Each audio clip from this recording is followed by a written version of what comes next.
Hello, everyone. Welcome back to National Park After Dark Trail Tales Edition. How is everyone today? We're great. We're ready to hear some stories. I got a spooky one to start. Ooh, let's hear it. Okay. It begins, I do have to say the title is Ghosty Stuff. Perfect. And it begins, hello, I've been a true crime nerd for years, but only recently came across y'all's podcast on a long road trip. I've been a loyal listener ever since. My tale isn't so much of one in a national park, but of what I do for a hobby. The last few trail tales have included spooky ghost stories, and I thought I'd throw mine into the mix. I'm a paranormal investigator. I work with a team, and we do everything from private visits to visiting well-known haunted locations just for fun. This story comes from my very first investigation, a very old and dilapidated Civil War-era mansion hidden in the brush of backwoods, Alabama. See, this house has a dirt floor basement, and like most dirt floor basements in old houses, it was incredibly creepy. The creepiest part of this basement was hands down a cold storage room that you had to crawl through a small window to get into. These rooms were used to store perishables and out of the hot Alabama summer sun before the invention of refrigerators. Looking at a room sealed off except for a small window is creepy enough, but the story behind the activity in the room made my skin crawl the first time I heard it. Back in the era before ambulances, a small child was bit by a snake and perished before the town doctor could get to him. Since it was during the summer in rural Alabama, it took the coroner a few days to get there. So in order to preserve the boy's body, the family partially buried their son in this storage room until the coroner could arrive to dress and bury the body in the family graveyard on site. Having your child buried below your very feet would drive any parent crazy, but this child's mother took it to the next level. She would not leave her child's side and would eat and sleep next to this poor child's corpse. We sent 2 of our investigators into this room to do an EVP session. They got around to asking about the boy, and this large set of windows that was leaning against the wall came up and over and shattered on the floor. In a concrete basement, every sound is amplified, and boy was it loud. I was on the other side of the wall with 2 other investigators because the room we had walked into felt very heavy and it was difficult to breathe. Then this loud crash happened and I was about pissing down my leg. Now this would be just another ghost story if not for one thing. I got it on video. I've attached it to the email so you can see the actual moment that this happens. To me, it looks like there's a dark mass that moves towards the windows and then they fall over. I've got more ghost stories that I tell the curious soul who asks the dangerous question, "Hey Cal, you got any hobbies?" But this one is my favorite. It happened on my very first investigation within 2 hours of us being there. And we got it on tape. Keep up the good work, y'all. You've turned me into a loyal listener, Cal. So you gotta look at look at it now. Look it up in our Gmail. And of course, I'll post it on the socials, but it is pretty cool. I'm already scared. Oh, you can see it. I didn't see a dark mass. I saw the white glow. Yes. That's what I saw in it. Creepy. Oh, creepy. I have chills. And they should come to your house because your house is haunted. I haven't had much activity here, knock on wood, since for like the last 2 or 3 weeks. Okay. So doesn't mean it's not there, though. that's very true. All right. Well, my story is titled Theodore Roosevelt National Park Adventure. Hi, Danielle and Cassie. My name is Annika. Feel free to use my name if this goes on the show. And of course, I'm a huge fan of NPAD. I have been listening to you all nonstop for the past few months, and thanks to the podcast, my must-visit list is getting way too long. I know Cassie can commiserate.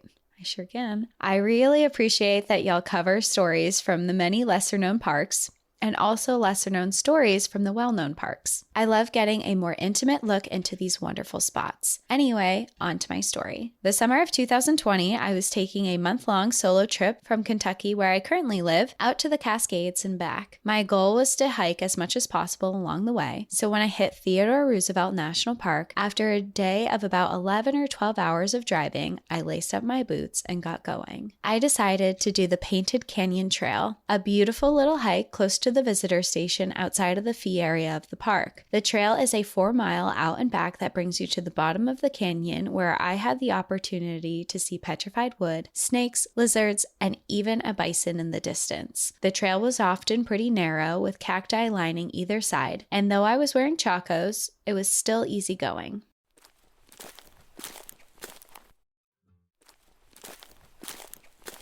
I got to a turnaround point on the trail without incident, feeling grateful for the beautiful big skies of western North Dakota and the fact that I had seen no other people. It seemed that I had really lucked out on this hike, and grinning to myself, I turned around. Immediately, the smile slid off my face. Directly behind me were huge black storm clouds. Now, I don't mind getting wet when I'm hiking, but I was planning to sleep in my tiny car in a truck stop that night. I knew if I got soaked, there wouldn't be space to keep my wet gear separate from me. I had literally been sleeping with the gear on top of me, curled in a little ball, because my Corolla hatchback couldn't accommodate both me and a month's worth of supplies easily. I did not, of course, entertain the idea of sleeping in a hotel or camping because I refused to pay to sleep somewhere for 8 hours and then immediately get back on the road.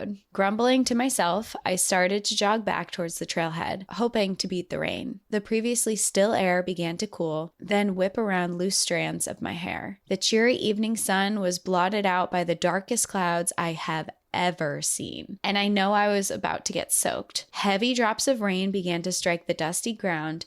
Then seconds later, the deluge of water hit. As the rain fell, huge cracks of lightning started to flash in the not-so-far distance. My annoyance shifted into fear as the lightning crept closer and closer. The canyon was quite wide across, and for most of the trail, I was the tallest thing around. Lightning isn't something I'm typically afraid of. However, I was essentially out in the open and it was striking every few seconds. At this point, I made the decision to try and run the last mile as fast as I could to get out of the canyon and back to the visitor center. The lightning was still about 2 to 3 miles off, and I knew I should be able to cover the mile in less than 10 minutes as long as I didn't step off the trail into some cacti. Now, this is where the story starts to get interesting. On the trail are a few of these quote-unquote hills, which probably have a specific name, but I can't find them, that haven't been eroded away like the surrounding land. They have gorgeous multicolor layers and were the only thing taller than me on the trail in the canyon. The trail snakes around the edge of one of those hills, and it isn't possible to see around the hill as one approaches it. As I was running around this hill, I noticed there was a lot of cacti, to the point where some of it was growing on the trail. Being careful not to get stabbed,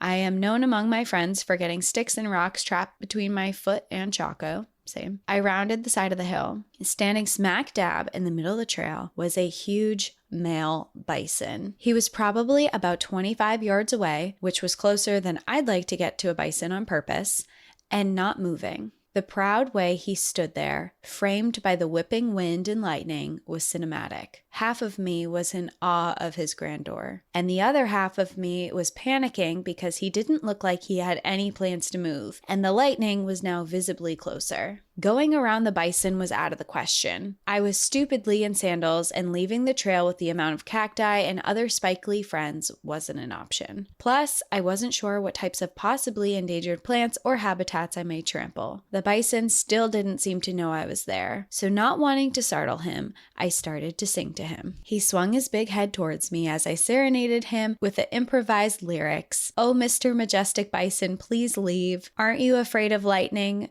You're so big, you're so fast, you are so great, now please move." Unimpressed, he looked back towards the storm, not moving an inch. I kept crooning away, mostly to keep myself occupied as I wasn't sure what else to do, and finally he strolled away, totally unconcerned. When he was far enough I felt it was safe to pass, I resumed my run, and soon I was climbing back out of the canyon. As I crested the ridge, I saw a figure sprinting towards me. At this point, the clouds were so dark I could barely see, and as they approached, I saw a woman dressed in ranger's clothing. She stopped me, huffing, and said, "Medora has exploded," to which I replied, "What's Medora?" I don't know why that's so funny. Like, cool story. What is that? What is that? Should I be concerned? "It's the town right outside the park," she shouted. At this point, the wind was so loud, talking was out of the question. "There's a company that has been putting pipelines for oil and they fucked up and there was an explosion. The whole town is destroyed. We're looking for people to bring in water and medical supplies to the people who are there. Do you have a car?" In disbelief, I replied, Yes, I have a car.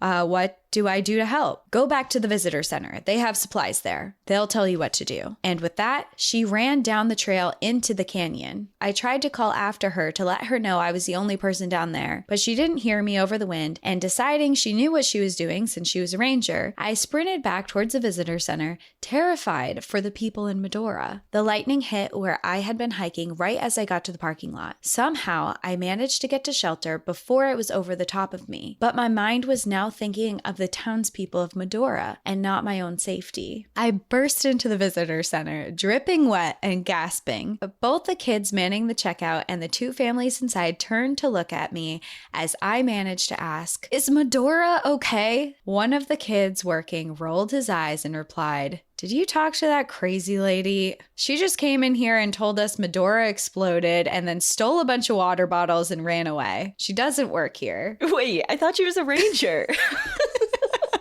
She's just dressed as one, I guess. You know she's gone into the canyon, right?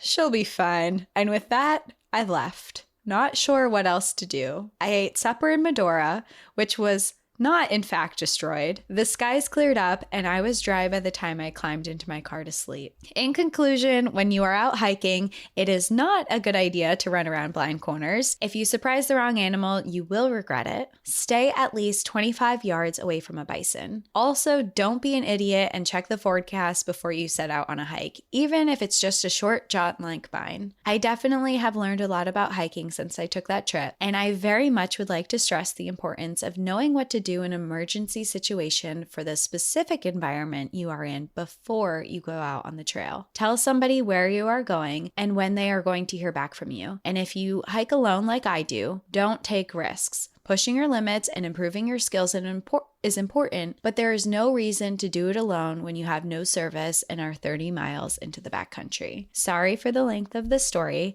It's just one of many weird days I've had on the trail. Thank you both for creating this wonderful show and community. Best, Annika. That is so wild. That's so wild. It's like, I have to get back. The town of Medora has exploded. They need me to bring water. And now I'm just picturing like this woman like ran out with like a bunch of water bottles. And I hope that woman's okay, because it sounds like she was suffering from some mental illness. But that is just a wild trail. Like, you're out there, you run into a bison, you run into this woman, you think the town you're in is exploding. Like, that's just a lot of stuff is going on. There's a lot of moving parts to this story. Yeah. That's just like something that will stick with you forever. Yes. It reminds me, okay, I still am, but back in the day was a huge Dane Cook fan. Mm-hmm. I think he's so funny. And he had a skit about like I don't know, I'm going to butcher this, but essentially like doing something to someone that they're going to remember forever. And it's not like harmful. It's just like so weird. Funny. That people are like, we'll never forget it. And one of it is like seeing a kid eating an ice cream cone and you just go up to it and smash it out of his hand and be like, "You remember me forever." And just like walk away, like it's just stuff like that. Yeah. That would hurt me if someone did that to me. I'd be very upset. That is hurtful. Oh my God. Emotionally hurtful. Okay. Yeah. My first story is second story, is titled "No Coincidences in the Hoh Rainforest." Hello, ladies. I started binging your podcast the moment it was recommended to me, and I haven't looked back since. Your storytelling is great, and your chemistry with each other is amazing. Makes for entertaining episodes and the feeling that I'm sitting in a room with two close friends recounting these tales. I also appreciate all of the work you do to promote the protection of these sacred places so that generations can continue to enjoy the great outdoors and all of the wonders that national parks have to offer. Keep up the great work. Well, thank you, first of all. Don't want to breeze by that. It's very nice. It's very kind. Yes. Now for my tale. For context, I met my then boyfriend, now husband, in late 2014. We had been dating through Thanksgiving and Christmas, meaning that we were spending a lot of time with each other's families during that time. Not that this was necessarily a bad thing, as we have grown to love and cherish the relationship we formed with each other's families, but as a newly established couple, it certainly adds its fair share of stress meeting all these new people, remembering names, buying gifts for people that you just barely know, etc. You get the idea. We decided decided that in order to refresh our minds and to re-kickstart our new relationship, it would be a good idea to get out of town for a few days, to get some fresh air and just come down from the chaos of the holidays. We live in Washington State and had been researching places somewhat close to us that would serve as a good getaway. We settled on Sequim. Sequim is a small town located on the west side of Washington near the Olympic Mountains. If you've never been, go. Trust me. We stayed at an adorable bed and breakfast in Sequim that overlooked the water, and it was heaven. We spent the few days we were there exploring the trails and walking the beach. It was a bit colder during our visit, but that didn't stop us from enjoying the wonders around us. I stayed in Sequim with my mom and my stepdad, and it was the trip, it was like a few years ago, and they came out, and Ian did the first half with us, and we went to the North Cascades and Olympic, and then he went home because he had to work. I kind of remember that. Yeah, you remember? And yeah, we stayed right on the water. It wasn't at a bed and breakfast, but I did really like that town. Anyways, we decided to make the 2.5-hour drive to the Hoh Rainforest and make a day out of that expedition. We started early in the morning, passing through Forks and getting a kick out of all the twilight hysteria that this small town offers. Hoh Rainforest is one of the most brilliant places I've ever visited. Surrounded by dense moss and towering trees, you feel small and infinite at the same time. The cushion of the greenery dampens the sound of the forest, with the exception of the flowing of the Hoh River as you meander by it on the trail. I should preface this next part by saying that this trip was happening at quite a challenging point in my life. Both of my great-grandparents were experiencing rapidly declining health in a way that made us all keenly aware that now was the time to be prepared for the worst. Having never experienced a loss this monumental, I was not prepared at all. My great-grandparents were two of the most lovely people in this world, the most kind, pure, generous people who served as the foundation and pillars of our family for many years, for the many years we were blessed to have them. Both of them worked very hard throughout their lives, tending to their children, working their farm, and running their business. Between all of this, they also spent a sizable amount of time outdoors, exploring, hunting, fishing, or just drinking beer and catching frogs. You can see how the inevitable impending loss was a hard pill to swallow. Back to the trail. We walked along slowly, making sure to soak in every little bit we could, stopping to admire the ferns, climb on fallen trees, examine each particularly vibrant green patch of moss. It was a lovely hike. We were crouched down, examining a particularly interesting looking mushroom, when I heard the cracking of a branch. The trail had been empty when we first arrived. In fact, we hadn't seen anyone all day. Even the parking lot was empty. I assumed it was another hiker, but being me, and having listened to too many true crime stories, I also assumed we were being stalked by said hiker and would shortly be murdered in the woods. Instead, we glanced up to the trees to see 2 elk just 30 feet away. I breathed a sigh of relief knowing that I avoided being murdered by a hiker, or worse, having to make small talk with a passerby. Kidding, kind of. That's way worse. Social anxiety. As we peered through the dense branches, we watched the elk as they slowly picked around at the forest floor until they must have heard us and looked up to meet our eyes. This was as terrifying as it was serene. Of course, meeting the eyes of a mountain lion or bear sounds scarier, but a spooked or territorial elk can do its fair share of damage to a human. In the few moments we locked eyes, I felt a surge of emotions run through me that only experiencing the sheer size, power, and majesty of a wild animal in its habitat can provoke. The feeling tingled from my feet to my head until I felt the sudden sensation of wanting to break into a hysterical sob. After a couple minutes of silence between us, the elk broke into a sprint in the opposite direction, leaving us there speechless. I gathered myself and we continued our hike. I almost hoped we would see these 2 elk again on our journey, but no such luck. As we walked, I contemplated in my head why I would get so emotional about elk. I've seen many elk before. In fact, large herds of elk wander through my parents' yard on a weekly basis. And then it hit me. In some way, I saw those 2 elk as a projection of my great-grandparents, and it felt like a sign. In the seconds of locking eyes with these elk, I could hear the voices of my great-grandparents telling me it's okay. They've had a wonderfully long and fulfilling life, and they are ready to continue exploring together in the next lifetime. I truly feel that there's no such thing as a coincidence.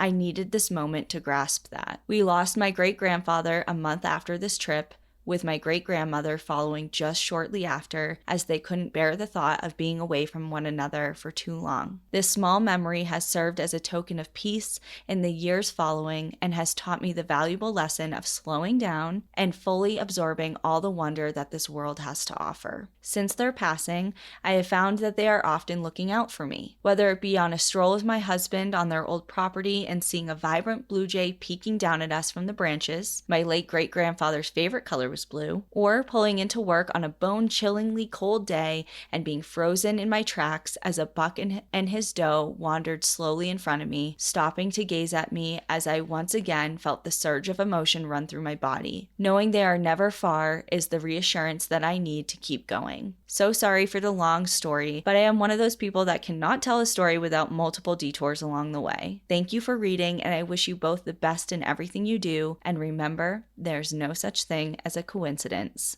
N. So true. I mean, that's become like a motto, I feel like, for the past few months for us. There is no such thing as coincidences, and the world gives you things when you need them in signs and things like that. And I love this story for obviously for very apparent reasons, but it reminded me of a time that I was with you, actually. And it was, I don't know, when did you first come out to see me after Ian passed? Like, it was in June. Yeah, the next month, like a couple weeks after. Yeah. And Ian and I loved Mount St. Helens. So when we went to Mount St. Helens and during that trip, I mean, we were like, I think we were the only people on the trail too. I don't remember seeing anyone at all. Yeah, I mean, at the beginning, there were people on it, but once we got past this, I think a lot of people were doing like half of the trail that we did and turning around, because like after like the halfway point, there was no one. Yeah, no one at all. There. So like there's that connection. And then also like, so I had some of Ian's remains with me in my pack, and I was obviously thinking about him a lot because we had obviously done that trail. It was the first time I was out on a trail in several years without Ian. It was like a big thing. And I was like, I wasn't exactly looking for a sign. This is like before my sign journey. But obviously I was thinking about him, and we're hiking, and finally we get up to this like this summit-ish area where it opens up, and I was thinking about him, and all of a sudden these two, remember those two giant eagles that like, yes, as soon as we got up there, and they were like playing in the breeze and just like flying along with each other. And they were the only birds we saw the entire trip, like the entire hike, that entire day. And it's like as soon as like we get up to the top and like there's this big moment, and I just remember seeing them and feeling this connection that this person is talking about, like seeing other people. I saw myself and Ian in those birds. She saw her great grandparents in those elk, and it makes no sense on paper and even saying it out loud, but it's like this feeling that overcomes you, and I just can totally relate to the emotions that come along with that. And it's so special when it happens to you. Yeah. And I mean, I remember that moment for, I think, like kind of different reasons, but it was, I mean, for that reason too, but part of what I remember is how beautiful it was too, because I remember those two birds, and I remember in the background of that, you could see Rainier and you could see Mount Hood, and then you could see Mount St. Helens. So just like as a whole, it was just like such a calm and also like really beautiful experience, and to have all of that intertwined. I mean, again, there's no such thing as coincidences. Yeah. And it's just like, how many birds have I seen in my lifetime? And even since Ian passed, and I'd never, like that feeling of put those together. Right. It's like, you see birds all the time, you see elk all the time, just like this person also described. Like they've seen elk many times, but in that moment, it's just something striking and special. So when it happens, it's awesome. So loved your story. Thank you for sending it in. My next story is titled Chasing Thieves in Alaska. Hi, ladies. I have to say it. I love your podcast. I am a mom of young kids, and your podcast drowns out the constant Peppa Pig blaring from the back seat, and it quite literally keeps me sane. So thank you. It's funny because we had another mom write in like a super similar beginning like that. Like, I have to listen to Peppa Pig all the time. Thank you for drowning that out. My story is from a trip to Alaska my family went on in 2016. It was my parents, my grandparents, my 8-month-old son, and myself. My husband stayed home working. We started out our trip staying in a hotel in Anchorage the first night and renting RVs to drive and camp throughout the state. We spent our first night at a hotel, and once we had our RVs rented, we pulled them into the back parking lot of our hotel to load up and organize our groceries and supplies before heading out for the week. The back parking lot was surrounded by trees and had plenty of space, so my mother and grandparents were organizing groceries. I took my 8-month-old son on a walk in his stroller around the parking lot to keep him occupied, all while FaceTiming with my husband. I was about 50 yards from the RV when I noticed two 20-something-year-old guys riding bicycles past us and didn't think much of it. Moments later, I hear my mom scream from inside the RV, and the guys came barreling towards me on bikes, and one of them looked me dead in the eye and said, "Purse snatcher," with a very creepy expression on his face. Seeing him holding my mother's purse and my father's GPS, I immediately reacted. I pushed the stroller at my mom and screamed, "Take the baby," then hung up on my husband without saying a word. I immediately took off running in their direction toward the main road, all while running, calling 911. I spoke to the operator and literally had no idea where I was, just that I was on a busy road in Anchorage. I was sprinting after the guy, and the operator had me list restaurants and stores around me to determine where I was located. I lost sight of the guy for a few seconds, but continued to run in the direction he was going, all while speaking to 911. The guy on the bike came back on the main road, and I continued running after him. Before this, he had no idea he was even being followed. I chased him for 2 miles down this road until he turned onto a residential street and I could see cop cars in the distance. I pointed the cops to where I saw him last, which was right in front of his house, and they took off after him. Anchorage police are some of the best, and they go fast. I was then told to stop where I was and that they would handle it from there. I was literally feet from this guy's house, and there were cops all over his street at this point. I was not in great shape, but the adrenaline was flowing, and I was not about to let him steal our stuff on our first day of vacation. The cops arrested him and found the majority of my parents' belongings, and I was taken to identify him. Apparently, he stopped behind an auto parts store to dump the non-valuable things and kept the wallet and credit cards. This is how I was able to keep up with him on foot. We were able to recover pretty much all of my parents' belongings with the exception of one credit card that we think he dropped into the bushes somewhere. We were super shaken up from so much action on our first day, but otherwise had an amazing time exploring Alaska. We also had to remain in the state to testify in front of a jury on our last day there. The guy ended up going to jail, just not sure for how long. I believe it was for several years. It was an experience to say the least. Something about thieves triggers me to chase them, and this being so personal really hit home. My husband was terrified and thought we had gotten eaten by a bear. He was in total panic. He was back home in Texas with no way of knowing what was going on. Anyways, thanks for listening to my long story, and remember to watch your back in the city too. Lots of love from Texas. Amanda. Amanda, ballsy. You're wild. Don't fuck with Amanda, because she is coming after you. You ran after him on a bicycle for 2 miles. Like I would I just freeze, fight, or flight. She chased. Yeah. I can just picture Amanda sitting in front of this guy's house with like cop cars swarmed around, just like, yeah, we're getting you. Yeah. And then sitting in court testifying like, yep, that's the one I chased. He took our shit. Oh my God. It's just like people from Texas, man. Don't mess with them. Don't mess with them, yeah. Don't mess with Texas. Yeah. All right, my last one begins, "Hi, Cassie and Danielle. I found you all the way at the beginning thanks to a Spotify recommendation, and I've never been more grateful. I went through a few really rough years, and I swear the outdoors saved my life, so hearing all the stories about the lives of others exploring the wilderness helps me feel a part of something bigger than me in the most beautiful way. Danielle, I hope you're not sick of hearing it, but the way you have continued to carry on Ian's memory is so beautiful, and your grace through grief is incredible. I'm thinking of you navigating the holidays this year and hope you're surrounded by love, light, and warmth. Thank you very much. I do not get sick of hearing about Ian, ever." Okay, so now for the story.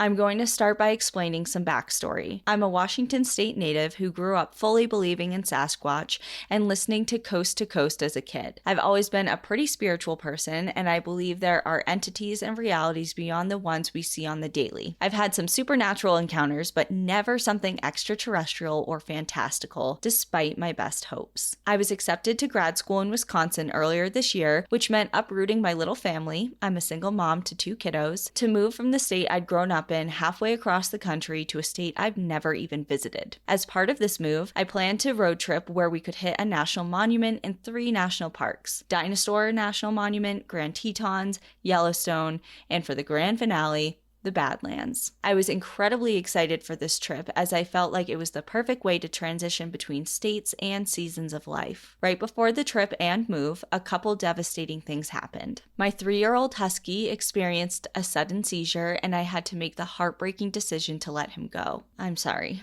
to hear that.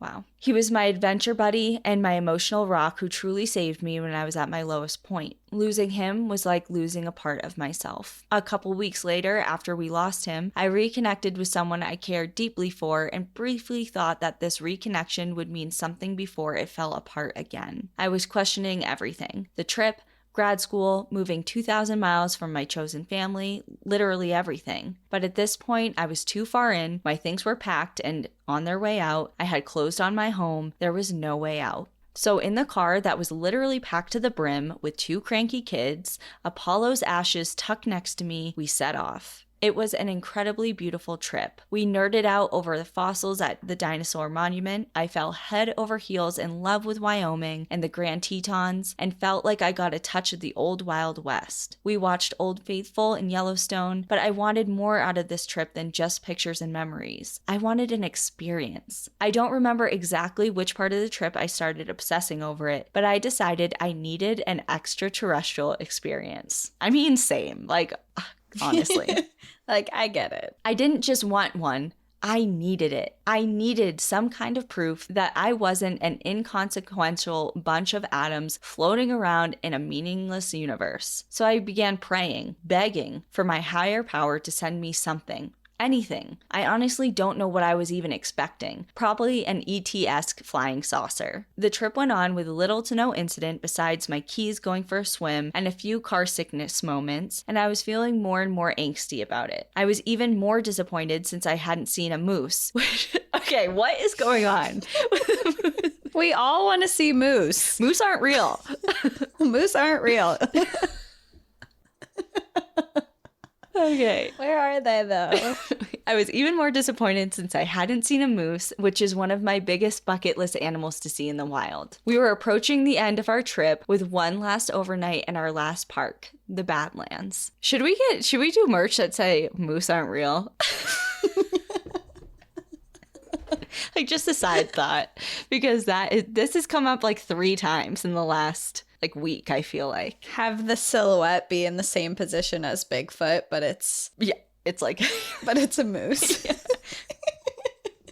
It was late in the day when we got there, and we pulled into our campsite that's right outside of the park. It's a first come, first served camp with all of the spots in a circle and no amenities. We picked our spot, set up camp, ate dinner, and went for a sunset drive to find the prairie dog camp and hopefully some bison. Our mission was successful, and we spent a magical golden hour watching a huge herd of bison grazing and cute and curious prairie dogs scampering about. As the sun was fully setting, we drove back to camp and climbed into bed. After hours and hours of driving and all of the travel, I was exhausted. I read a few pages of 1984 before completely passing out. Now, a quick depiction of my tent. I'd purchased this 2-person tent for backpacking, and it had a mesh top that could be left completely exposed for stargazing. Because it was so warm in the Badlands, we had left the top off to watch the stars. So I had a completely unobstructed view of the night sky. I also had my phone in the tent, even though I had 0 service, as a comfort measure. So when I was awoken by a strange sound, I was able to quickly determine it was about 3 a.m. I don't know if I can describe this as a sound. It was more like I was swimming in a vibration. I could feel, hear, and sense this vibration all around me, and it was so loud that it was like I was laying in a prayer bowl. I sat up completely, trying to figure out where it was coming from, and the sound didn't change. It was impossible to pinpoint where it was originating from,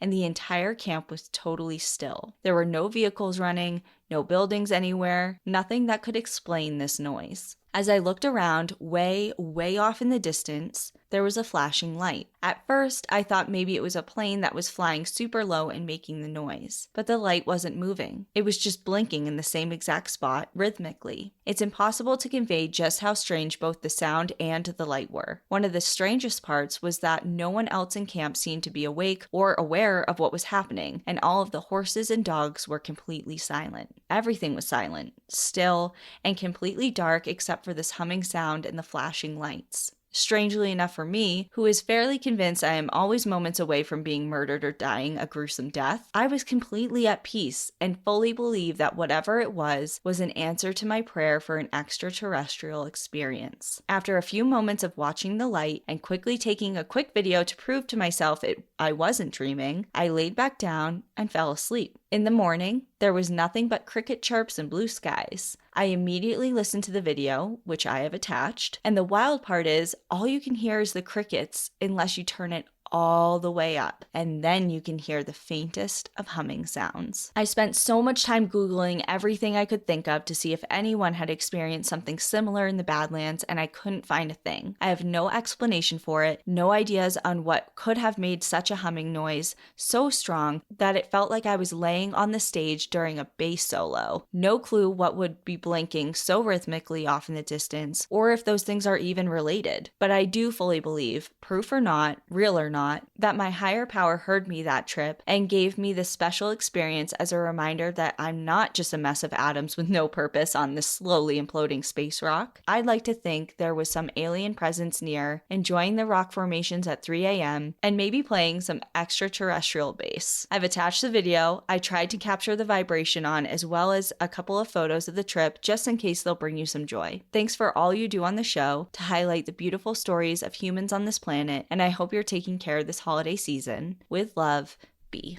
Well, if you're going to have an extraterrestrial experience, I feel like the Badlands is a pretty solid place to have it. For sure. It definitely has like a, I don't want to say otherworldly. Yeah, that's it. I didn't want to say creepy because it's not creepy. It's, just like a otherworldly. Yeah. For sure. I loved the Badlands. It's one of my favorite national parks that I've been to. I thought it was I don't know what I was expecting, but it blew my expectations. I actually don't think I was expecting, I don't know what I was envisioning when we got there, but it certainly wasn't what we got. South Dakota as a whole was just like a very welcomed surprise. I agree. And I know other people probably knew that it was amazing, but we were just, and we knew because we planned a whole trip there, but it was just even cooler than we expected. So true. Well, my last story before our bonus Patreon stories is titled Lost in Maine.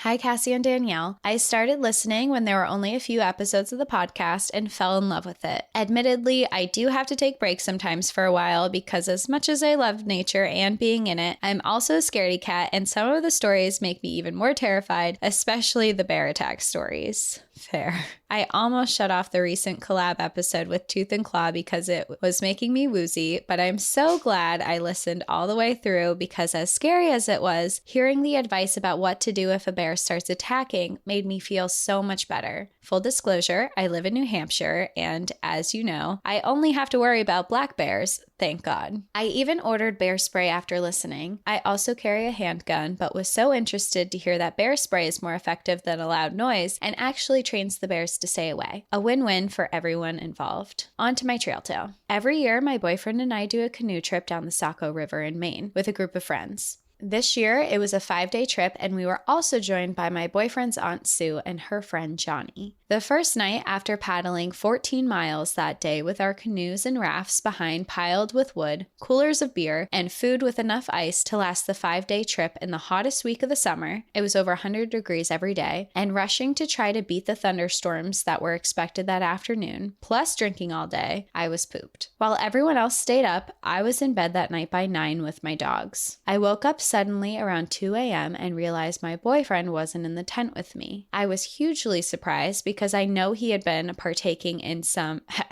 extracurricular substances and figured he would just stay up late by the fire watching the stars. I came out of the tent to pee and see where he was at, and only saw Johnny sitting by the fire in his camping chair, passed out cold. After looking around, I saw my boyfriend's red blinking light down by the river. Now, the spot we camp at is on the bottom of a hairpin curve on the river, and we like to walk the approximately 1/10 of a mile through the woods to get to the other side of the curve up the river, then float down in our life jackets. My boyfriend especially loves doing it at night because the stars are so beautiful. He puts on the red light so there is no way we can miss our campsite, just in case it gets super dark and we somehow don't realize how far we've gone downstream. I woke up Johnny and asked, "Where are Brian and Sue?" He was out so cold that he literally was speaking gibberish, but finally he answered, "I don't know." "What do you mean you don't know?" I asked, a little worried now. "When did you last see them?" He answered, maybe around midnight." Now I was terrified. The float only takes about 15 minutes. There is no way they should have been gone for 2 hours. I tried to push down my growing anxiety and went down to the riverbank to wait and see if they came. After 30 minutes of waiting, I was straight up panicking. Me and Johnny, who was wide awake now, decided one of us needed to go upriver and see if we could find them. Johnny opted to go since his canoe was lighter and was empty and mine was still filled with supplies. I could hear him calling their names up the river, but he was so drunk still that he was yelling the wrong names. I was calling their phones over and over and getting their voicemails. I decided that I couldn't rely on this drunken fool, and he was probably going to fall in and drown, so I borrowed a kayak from one of our friends to go up the river myself. The fog was so thick on the river that trying to use my headlamp literally only lit up about a foot in front of my face. There was no way to see anything, so I just screamed their names as loud as my lungs could go. By the time I got back to camp, my screaming had woke up the rest of the group, and it was around 3:45 a.m. I filled everyone in, and other girls I was with said we needed to call 911. I was freaking out because my boyfriend does not like drama and under no circumstances would call the police. The girls said that if my boyfriend was mad, I could blame it on them, and called. I was starting to hyperventilate at this point, and as the operator asked questions about what they looked like, what they were wearing, etc., I literally couldn't think of what my boyfriend of 12 years even looked like, let alone give any useful information. They said they were sending out searchers and not to leave our campsite. After about 45 minutes, I suddenly heard what sounded like a scream, and then a whoop. I looked at my friend and asked, "Did you hear that?" And then screamed my boyfriend's name. Nothing. I knew 911 told me to wait, but I took off through the woods towards the sound on the other side, and as I got through the woods, I heard more whooping. I yelled his name again and heard, "Yes, it's me. We're okay." And then him and his aunt laughing. All of my panicking instantly turned to rage and tears, and I screamed, "F you, you effing assholes. Get back to the camp now." We called 911. It turns out they had tried to go through the woods that night, wasted, without a cell phone, lights, or a compass, and had gotten hopelessly lost, obviously. Supposedly, they didn't hear me calling for them. They had yelled, but nobody heard them, so they laid down in the poison ivy-laden forest floor, covered themselves in brush and leaves, and had been chewed by mosquitoes all night. Their skin was basically just one giant bug bite, and I made sure to tell my boyfriend that I didn't feel bad for him and that he deserved it, and also refused to apologize to his aunt for calling her an asshole. Hopefully, my boyfriend learned his lesson about not forgetting his compass and phone, but since this wasn't even the first time getting lost in this patch of woods, although it was the most dramatic, I highly doubt it. Sorry this was so long, but I do think it's funny now that I get to look back and know that everyone was okay. And we were able to call off the rescue mission before they actually got on the river. So luckily, we didn't waste too much of their time. I don't think poor Johnny will be joining us on the river next year, though. Love you girls and all that you do, even if it does scare me sometimes. Heather. Oh no. The one thing that really stuck with me in that story is the main bug bites, because if you know, you know. They're so bad. They're so bad. And I'm so happy to be back in Colorado because the bugs are just not a thing here. Yeah. like they are back home. The bugs here are so bad. I just love that this is a Saco River story, because if you're from New England, I don't know if you've had a Saco River experience, but every person I know has been an absolute shit show on the Saco River at some point in their life. I can proudly say I was not a Saco slob kebab, because I never went to the Saco. It's the same thing. Like, it was a thing. I don't know why. It's just like anyone in New England, it's like the thing. It's like kind of like a rite of passage when you're in like high school. It's like high school time frame. I was in college when I had I had a couple experiences. Not that I was a slob kebab each time. I have one. I was like relatively together for all of my times, but one of them, it was even, I think we were 22. So it was after college. And it wasn't me, but my friend. She got so drunk. It was a really dry season, and you pretty much had to walk most of it. You couldn't even float a lot of it. Mm-hmm. And she had a float, but she was so drunk that she was falling off of it, and her face was going in the water. So I had to like hold her face up so she wouldn't drown. And I remember we finally got her in the position. She was in like the beer boat, and we got her so her face wasn't in the water. Her limbs were kind of still in the water, but her face wasn't. And I remember going by other people who were like floating and canoeing and whatever. And I just remember one person yelling to us and going, "Do you have a dead girl back there?" And then the worst part of the whole thing was when we got to the end and we had to get out of the water, there was a huge embankment that you had to climb. Like, it was basically climbing, not walking. And I remember we had to get her to, like, we got kind of far away from it and we had to do a running head start to help like her, and we convinced her to run, and then we're literally like pushing her up the side of this slope to get her to the top. It was a mess. Anyway, Saco River, everyone. If you know, you know. Like, if you know, you know. If you survived Saco, then you know. I'm like, yeah, there was just something about like the idea of spending days intense along this river with a bunch of other drunk people for like in the sand and in the sun, and like just having to like be like everyone's dirty and drunk and throwing it. And I'm just like, I'll pass. I will pass on that. I think it has draws for people because it is a lawless land.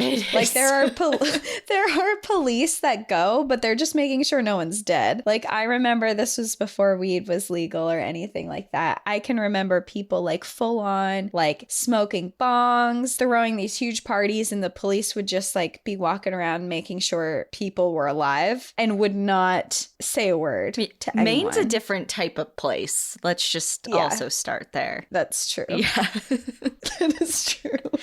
Oh my God. Okay, enough about Saco. Well, we're glad you all were safe. We're glad we could go. Saco has a lot of memories, partial memories. So we're happy that everyone's okay, and thank you for sharing your trail tale. I can picture it vividly. I can just see it now. All right. Well, thanks, everyone. We've got 2 more trail tales for our bonus for Patreon. But for everyone else, we'll see you next time. In the meantime, enjoy the view. But watch your back and reconsider going to Saco. Yeah. Be safe out there, guys.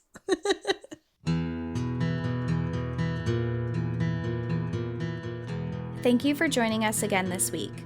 If you have a trail tale you'd like to share, send us an email at npadstories@gmail.com. Follow us on Instagram and Facebook at National Park After Dark, and on Twitter at NPAD Podcast. Become an outsider by joining our Patreon, where you'll gain access to monthly bonus stories and exclusive content. And remember, when you support our partners, you're supporting our show. To access our special discount codes along with source information from today's episode, check out the show notes.